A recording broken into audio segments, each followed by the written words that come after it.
So I'll hand over to Peter. Good, many thanks. Thanks, Alex, and thank you all very much for giving me your time. As I say, this happened sort of rather accidentally, but let's hope it's the start of something great. And it's a great opportunity. I think it's a great idea having this innovation concept and having the crossovers between sort of management, clinical people, and the sort of whole research area.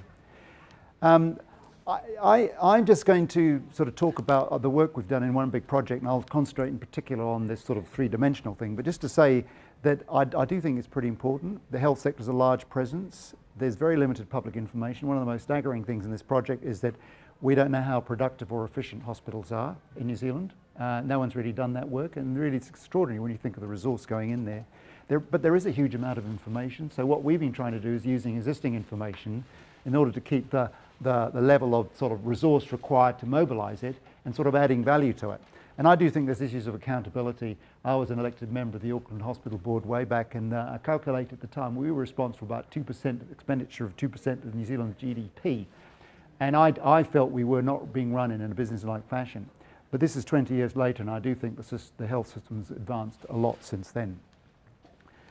So the project I'm going to talk about is enhancing hospital outcomes. I'll mention a little bit about the hospital productivity angle, Phil Hyder's work on patient safety, and then I'll concentrate on this balanced scorecard concept, which is the idea that we should be able to look at the functioning of the health system, not just as efficiency, even though I've mentioned that, but also across other dimensions as well. So I'll go through these two quite rapidly and spend a bit more on the hospital in 3 dimensions. And I must say it's tendential. It's just only pointing in a particular direction. It doesn't come to any powerful, convincing conclusions. So we had Jakey on hospital performance from Wellington, Phil from Christchurch, and us in Auckland. And this is Jakey's presentation with the hospital productivity in New Zealand. And he was wanting to define it, what data is available, and the remarkable thing is he is outside a couple of people in Treasury and somebody in the Business Roundtable. He's practically the only person who's tried to crack this one. The key thing is this, is that we're talking about massive growth and real expenditure. Of course, only part of that's hospitals, but it really is an issue of public concern in my view, and we do need to look at public health expenditure and private expenditure in a pretty objective fashion. Can I ask, is that adjusted for population growth? Yes, real. Oh, I see. Population. Yeah, no, it may not be per capita. No, it may not be per capita. I don't know how much the population has grown over that period. But it's real in the sense it's adjusted for, yeah. And so what he was trying to look at, he's using 2 measures. One was an output index, and that's a real difficult thing because how do you measure output? I mean, is it the number of patients, and then how do you adjust for the quality of the care? Because obviously you want it to be good care. And then an input index, which is even that's hard going, because actually to get the level of staffing and all those things, because if you're doing it at the hospital level, you've got to try to get the resources at that level. It's actually quite complicated. And he argued that through the 2000s, total factor productivity, which is this green thing, declined, and then it started to come up again, and is at the point of 2009 is on positive slope. And indeed, his results were actually of interest internationally, because one of the debates about the NHS was all this money was going in, and actually all the indicators suggested that productivity and efficiency, if anything, had declined. So he found that data over this period was a little bit hard. He concentrated data on outpatients and ED visits were imputed, so he wanted to include everything that is done at the hospital, not just inpatient care. And so his results mainly reflect on this area, and it's a positive story because over those few years it's evident that productivity has improved. And then he looked at technical efficiency, looking at all the different district health boards over 3 years. This is technical efficiency, which is kind of a very kind of narrow concept of efficiency. And in almost every DHB, it has improved using some sort of measure, which I don't fully understand, but all the things are going in the right way for those 3 years. So that's a positive story. There's some that are flat, but most of them, including County Smithfield, I think, I don't know. So anyway, he was wanting to do more. He wanted to understand the data better. For example, adjusting for quality is actually quite a difficult thing to do because you just don't want to look at gross patient throughput. You want to say, well, actually, if you're pushing more patients through, has the quality suffered in consequence? So you need to adjust it in some way. And he was using various, tricky econometric techniques. So I haven't had an update from him. This is something from last year, but I assume he's progressed. And as I say, for the recent part of his work, it's a good news story. That there does, A, he was able to get the data to be meaningful, and B, he was able to get meaningful results from it. And frankly, it was a shock, and I think nothing short of scandal that he had to work so hard. And he's basically sympathetic to the sector. Worked so hard in order to get the most fundamentally basic measures out on the hospital sector. So my view is this stuff ought to be right out in the open, ought to be published regularly and thoroughly debated, and there'll be difference of opinion about it and its significance. Yeah. I noted your point about quality, but Yeah. one of the metrics was ED visits. Yeah.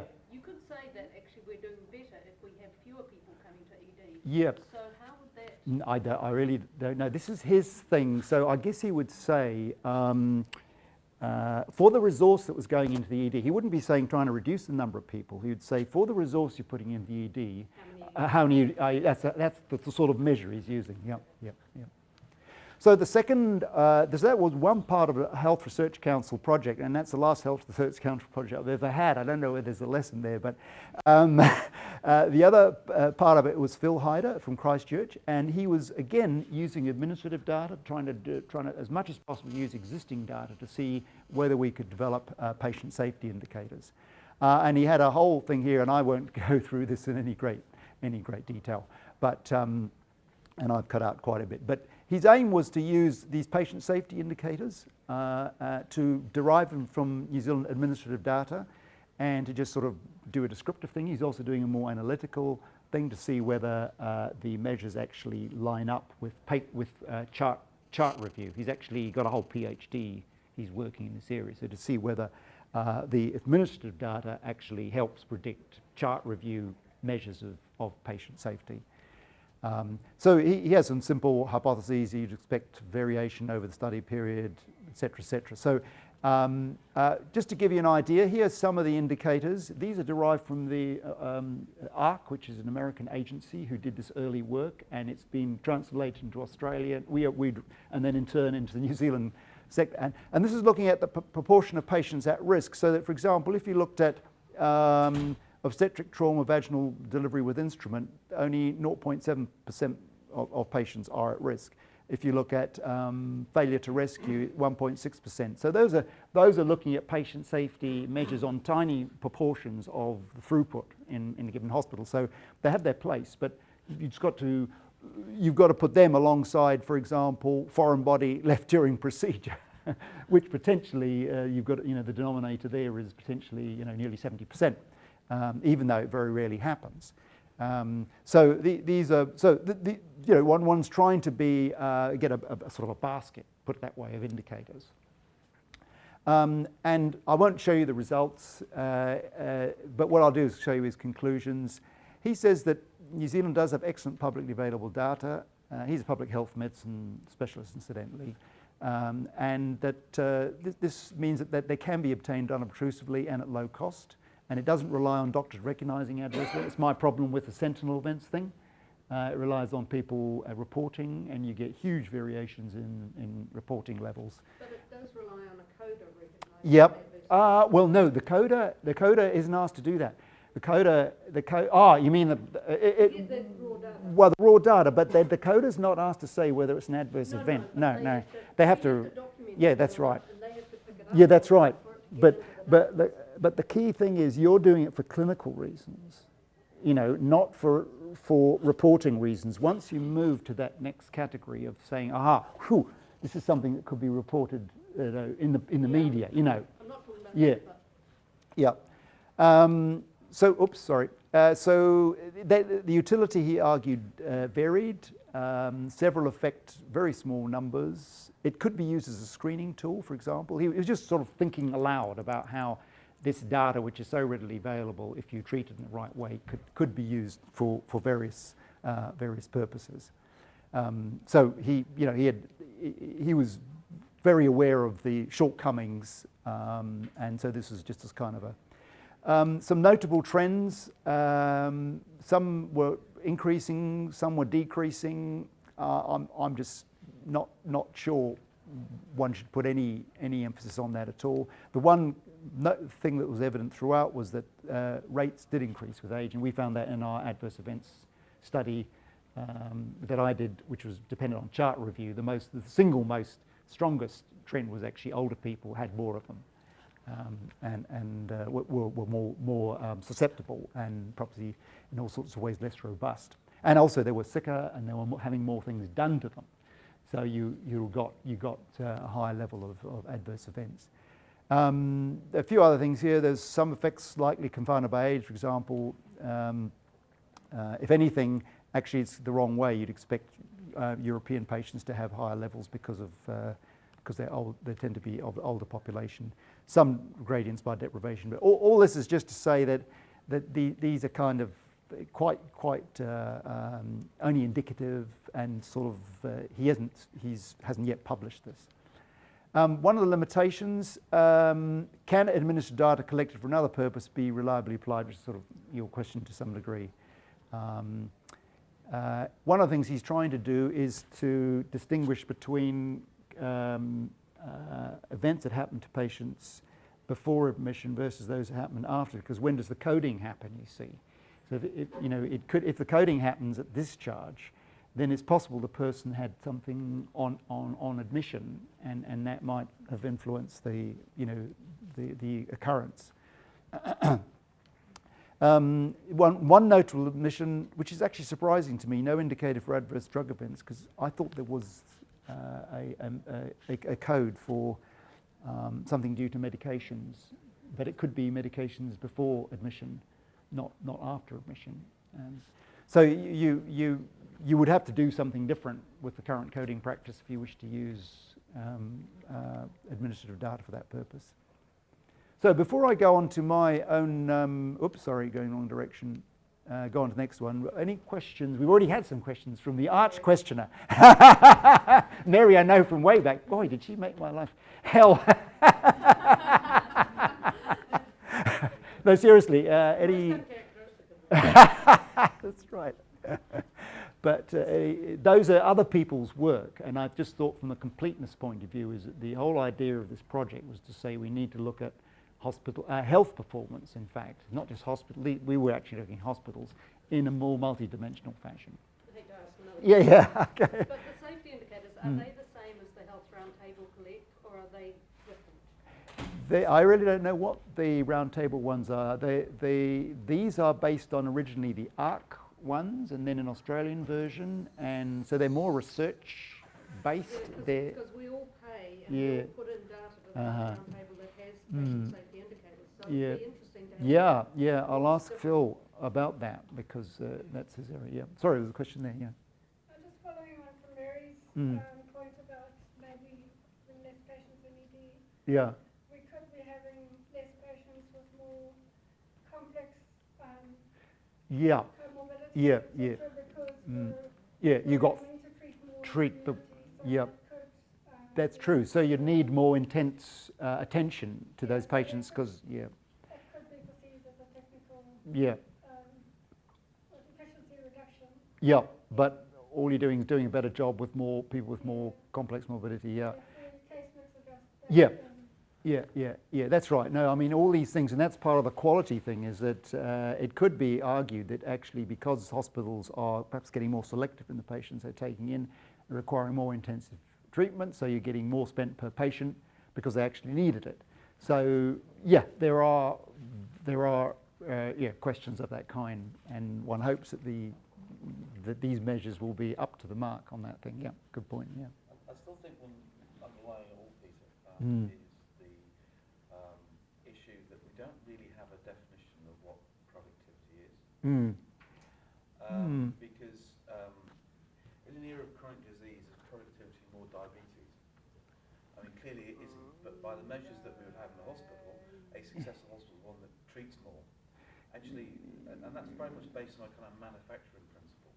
It seems to me that our idea of productivity would be, as a health system, we should be Health system. prevention more. I totally agree. No, So this is it's the prevention of consumption Oh, I totally agree with you. Yeah, no, this is a facility measure. Given that the hospital has an open door and people are coming in or whatever selection process, how efficiently does it deal with them? Yeah, no, I completely agree with you. Yeah, because we'd be like the American system where we, we'd be chugging people through on a fee-for-service basis rather than, because a lot of the studies on changing things in the States fall on the fact that hospitals need the throughput in order to survive. They're not like you guys trying to keep them out, and trying to get the prevention thing going. They want them coming in so they can, So, no, I quite agree with you. So I agree, you need that's where allocative efficiency comes in. So this is technical efficiency. Allocative efficiency says, okay, look at the system as a whole. Couldn't you really do a little bit more about not having to have all these people here if they were treated by a GP, say? Yeah, that's right, and that's it. And I think that the whole thing about allocative and technical is very interesting because I think we've got to a point, I certainly feel, that we probably push technical efficiency, particularly in hospitals, to a sort of given critical point. Yeah. What's stopping us going further now is the allocative efficiency issue that too many people, that actually the system as a whole is working dysfunctionally. No, I totally. Sort out the allocative so we can Yeah, no, I totally agree with you. That's why primary care have got to be part of this discussion, and in a way, it's kind of, in my view, it's kind of actually a good professional challenge. I mean, I remember the days when we spent money to have the Mangere Health Centre in South Auckland, and that was a huge pioneering effort to get primary care into this sort of Wild West, We've moved a hell of a long since then, but still to some degree, we're talking about primary care to some degree being on the back foot, in dealing with immense community level issues. Yeah, I totally agree with you. There was another question, I think. Yeah, okay. All right, okay, well, so this is our kind of hospital in 3 dimensions, which was the talk supposedly, but we've covered some of the ground already. So that's our paper in health policy. We call it E-cubed. Efficiency, effectiveness and equity, evaluating hospital performance in 3 dimensions. And this is just again, I'm afraid it's kind of tendential. It's sort of saying this is a way we could go. I sort of feel slightly apologetic about that. Frankly, we should be able to go a lot further down this track, even for debates of this kind we're having today. So we presented this talk just to say that the Aussies have set up the National Health Performance Authority. It's not just hospital, it's health. And they use 3 dimensions. Actually, I didn't realise this. I mean, I thought of it, and then I found that they've got their framework, they've got access, they've got equity, they've got appropriateness, they've got inputs for outputs, technical efficiency, all those kind of things are in there. And I think frankly, we should have something like that in New Zealand. And I don't know how good it is or how well, but the idea of it to me sounds well worthwhile. So that just to say that there's someone not too far away who's thinking about these things in a similar fashion. So the question we were asking, do hospitals have a congruent profile across performance dimensions? Actually, according to our measures, they don't. We found it hard. And is it maintained consistently over time? And I won't give you the time thing because it just adds too much. So we used 2 efficiency indicators, relative stay and day stay. Effectiveness, we had, one would assume that if you were clinically effective, you wouldn't have unplanned readmissions and you'd have, declining post-admission mortality. And then our equity measures were, are people of different ethnic groups treated similarly, and are people from different areas of deprivation also treated similarly, controlling for all the usual case mix things. So a relative stay index was the number of days in hospital for selected DRGs divided by the average. Day surgery was the rate for a hospital adjusted for DRG mix divided by the overall rate. Unplanned admissions, all admissions that were non-elective and following recent discharge, and 30-day mortality, any death preceded by admission occurring 30 days. And then equity was variation for each hospital among these groups for each of these measures. So these were kind of simple things we were using. And the great thing is you've just got this data set. I think it's fantastic when I look at the foresight of some people way back 20 years ago in making sure that all this data was put in a central repository. I mean, it's just fantastic. So, more should be done with it, frankly. Yeah. The deaths. Yeah. If it's an expected death and the person is discharged to a hospice. Yeah, it still would. Yeah, that's right. And I suppose. There are hospitals here that have very good relationships with hospice, Yeah. hospitals, and they discharge to hospices Mm. quite early, and Yeah. others that don't have one in their region. Yeah.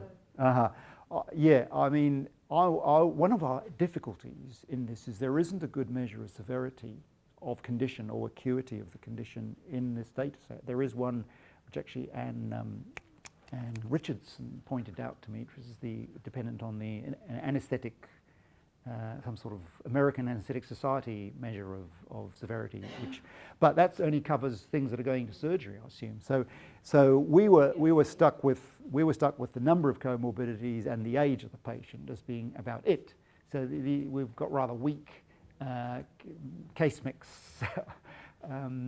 sort of adjustment in this instance, which is kind of a weakness. I don't know whether it can be tackled without adding a whole lot of layer of difficulty to the system. Yeah. Mm. The total number of inpatient admissions you'd be looking at there is huge. Yeah. So, we didn't bother about statistical tests. We had you had sort of 500,000 a year people going to hospitals, and then this is over 8 years. You're talking about many millions in principle. all of our acute medical admissions are unplanned.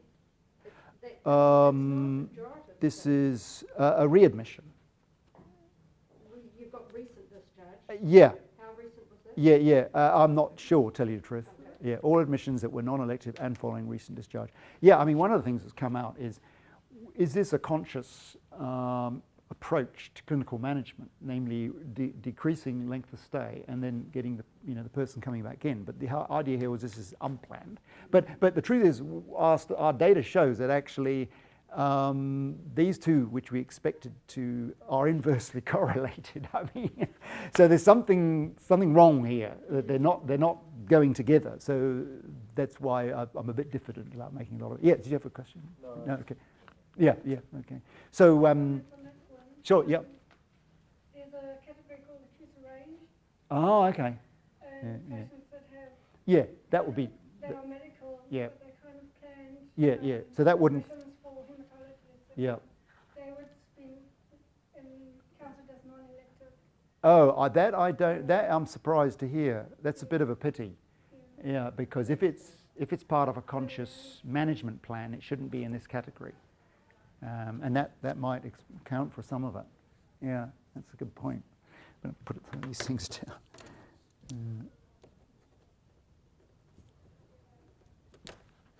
And then your point was that I was going to ask Phil about. I've forgotten what it was now. I was going to. Oh, about whether it was some round table. Yeah. Okay. Yeah, round table measures of patients. Oh, and recent admission, yeah. I mean, I should. If Barry was giving this paper, Barry Milne, he would immediately provide the answer. One of the ways of getting around some of these things is, I mean, your initial study was chart review. Yeah. And I asked that question about because the enemy is the perfect of the good. Yeah, that's right. The perfect is the enemy of the good. But so getting this right is really hard. Yeah, that's right. This is a huge review you've done. Yeah. And that can skew I agree. things. If there's a big error that Yeah. will skew things one way or another way. That's right. I mean, I'm just thinking that the chart review way of doing it, which is much smaller and much more Yeah. tedious and time consuming, Yeah. with the right kind of interpretation of the data, Yeah. may add a Yeah. richness to this. That's right. But that's mainly patient quality of care and patient safety. Would you say, or would you say that also tackles these other ones too? Could help with the product of these data. Okay. Right. Okay. Yeah. Peter, have you come across the global harm trigger tool? I did the other day when Gillian Robb gave a talk on it. I hadn't heard of it before that. Yeah. It's been used quite a lot Very in eagerly. States. Yeah. And we also use the adverse drug event trigger tool, Yeah. which gives us some of that. Is that using electronic search of electronic patient No, records? We do that, but we also have the charts, and they get 20 minutes. It's a screening test. If one of the triggers turns up, then we go and look more deeply in the chart to see if there was a medical. Oh, okay, yeah. You'd need to validate. So that's in a way what Phil's doing is he's asking that question. He's saying if I've got something that has popped up in the kind of administrative data, is it confirmed when I go to the chart? Yeah. So he's doing that kind of form validation. And indeed, I would have, when we looked at our adverse event thing, we were able to look at administrative data, and actually there was a correlation, but it wasn't hugely strong between the ones we were identifying and whether or not it could have been picked up by the administrative data. So these are the 35 hospitals. We only took the sort of 35 hospitals that were I'm pretty sure these are non-specialist number of beds. And this is the relative stay index, so that's the average across all hospitals, and so it varies from 20% below to 27 above. I don't know what that one that is, but so I don't know whether you think that's a big degree of variation or not. But more interestingly, over those brief 6 years, the relative stay has declined, and that's a long-term trend before and after, so that that's the average of one over that period. But if you make an estimate there and an estimate there, and that's all the 35 hospitals over time, and you draw a line through there, it's basically slightly on the incline. And if you actually go back in time and since then, there is this gentle decline that's been going on for a long period of time. So that's a long sort of secular trend. When we looked at by ethnicity, so again, these are the 35 hospitals, and then some hospitals, these are the different ethnic groups. I'm not sure what other is actually, but there's some hospitals where there's very little variation around the average, and there are other hospitals where it seems, there's, and this is all supposedly adjusted for conditions. And so the best thing we'd like is if most hospitals, that would be an interesting indicator, the extent to which most hospitals were sort of clustered around that, so that basically it didn't matter which ethnic group you were from, you pretty much had the same relative stay, let's say, adjusting for other factors. And this is deprivation, and here you can see a much stronger clustering, except at the end here, where deprivation group 1 stayed much shorter. Maybe they've got, they're healthier and got a home to go to or whatever, I don't know. But that. So this is a visual thing. We obviously have a quantitative measure of it as well. Here's percentage day surgery, and so you have some hospitals which have got 45% of a basket of DRGs, and then other hospitals which are getting up to 60. So that I know is public information, is published. We're all pretty much aware of that, and it has been on the increase. Again, you've got this black trend line here from just over 50% to just over 55% over those years. So there's definitely, for the same given DRGs, there's a slight improvement, increase in day surgery over time. And this is for a basket, so it's not as if and I'm not sure what the potential is. I've heard the potential possibly is 70%. I don't know. Where are we expecting this to go to? I'm not exactly sure. So you can use the same thing. You can look at ethnicity, the likelihood of being in day surgery. Is it in some hospitals it seems very variable, in other hospitals it's very tight. And then similarly with deprivation, this is just visualization. And some groups are consistently above, so that, for example, group 1 are generally always more likely to be in day surgery, and group 3 are almost likely to be there. You can see some patterns like that. This is only kind of just throwing the data out there. Unplanned readmissions, which is your earlier thing, so we're on to effectiveness now. That was an efficiency thing. And here we can see that the rates of unplanned readmission, it's 8%, 10% on average, and it varies between 8 and 12%. So we're not talking about a huge degree of variation between hospitals here, regardless of how good a measure it is. It's not, we're talking about huge diversity here. And here, this is interesting. With unplanned readmissions, you definitely get some ethnic patterns, so that Maori, which is that little thing, are all above, more likely to be readmitted, and other are much less likely to be readmitted. So there's something going on there from point of view of management of conditions for particular ethnic groups. It's not risk adjusted for Yep. severity of illness. It's DRG adjusted and number of comorbidities and age. Those are the only things we had. Yeah. But yeah, I remember when I was sent home from after day surgery, there was nobody at home to receive me. but I don't know how. How many would I be then have been an unplanned readmission if I'd taken my the pain reliever in the incorrect manner and ended up with a GI bleed. I've been admitted to Auckland Hospital for a GI bleed before now, but it wasn't a result of this. And then deprivation is quite remarkable how it's very tight all the way around, and so there doesn't seem to be much variation, even though you might think it would. You would expect that probably more disadvantaged areas would have people who were sicker and couldn't manage at home and had to be readmitted. According to this, that's across most hospitals. That's not the case. The other way to look at it, Peter, is of course that in the Polynesian Māori cultures, there's a family look after. Could be, yeah. In And it makes up for it. Yeah, it could be. That's right. Deprivation 5 is still the most likely in all of them. Yeah, you're right. Yeah, they're all there. Yeah, that's right. Yeah, that's right. But it's remarkable when you see some of the other ones we've looked at that, for example, post-admission mortality, I think is huge. So this is post-admission mortality, which is, again, we're talking about small numbers. We're talking about an average of 3% and varying between 2 and 4.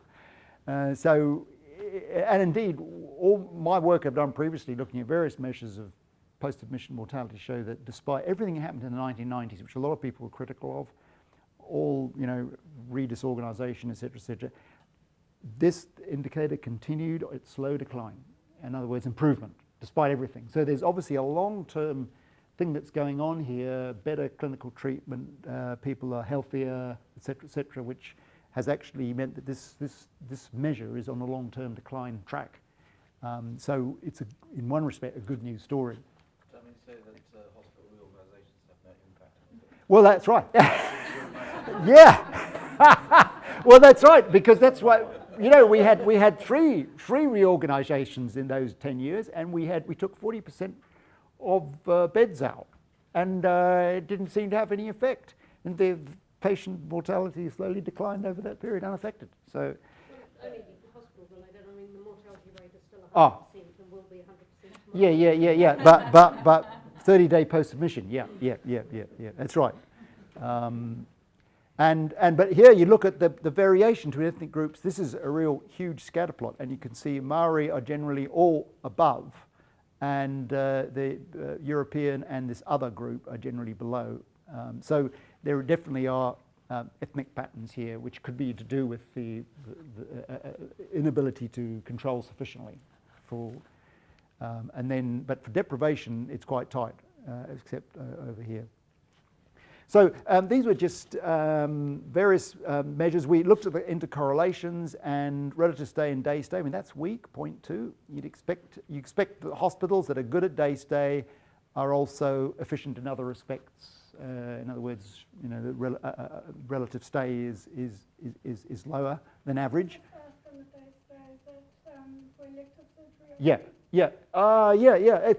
It's a basket of DRGs for which you'd expect day stay surgeries, not day stay for other procedures. Yeah, I'm pretty sure.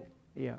I guess it was when we look at our hospital compared to other New Zealand hospitals, we don't look that good on that indicator. Oh, is that right? But that's because we have more acute. Yeah. No, this would be, yeah, well, okay, so the day stay is for a basket of DRGs where you'd expect a high proportion to be brought in for elective surgery. Now, what you might be saying is that same basket in this area, those people can't have elective surgery because it's acute. That's what the argument you have to make. Yeah. We have a higher percentage of acute surgery within there. Yeah, well, that shows that the measure is not probably as good as it could be. Yeah. Yeah, well, anyway, so so that's a week. And then we look at unplanned readmission, 30 more, and that's a negative. I've asked Barry to check whether we've set the measures up the right way, but they're reverse measures, and now that should not be happening. If they're measuring the same thing, it should be going in the same direction. As the hospitals have higher levels of unplanned readmissions, also the ones which have discharged people who then end up dying. And in other things, being equal, but actually, so there's something wrong here. Equity, the two are closely related, so that if you're a hospital that's doing well on ethnic equity, you're also doing well on the deprivation one too. So that's one of the ones that works. So these were rank correlations between 35. And over time, what we did was that we then ranked the hospitals from 1 to 30, and then we looked at the average rank score. And so, you know, you had somebody here with 7 and down to 21 across the 3 dimensions. And what you have here, which is, you know, here's a hospital which is ranked first, but in its equity dimension, it's second on ethnicity and 20th on socioeconomic. So there's either our measures are not very good, or else there isn't necessarily a consistency in the way in which hospitals, if you rank them on these things, actually line up. Another one here is a hospital that's ranked 5th, has a measure of 19.5. It's nearly 20th on effectiveness, and yet it's 5th on efficiency and 11th on equity. So there's either something wrong with our measures, or there's a lack of congruence across these dimensions. And then down here you've got a hospital that's 27th, and on effectiveness they're first for 30-day mortality, but 21st for readmission. So there are some weaknesses that are showing up. And then there's another one was first and 28th. You know, I mean, you can't get more extreme than that. So the basic research question: do hospitals the within dimension correlation of indicators is weak? The facility rankings are not consistent. Nevertheless, I think the visualizations are worthwhile. I still think cross-dimensional assessment has to be a goal. We've obviously got to get the measures right. We need more and better indicators, maybe some form of data reduction. We're only using administrative data. You suggested other forms of data collection. So, you know, it's not necessarily a very optimistic picture about the future, but I do think my own feeling is we ought to be persisting in this direction.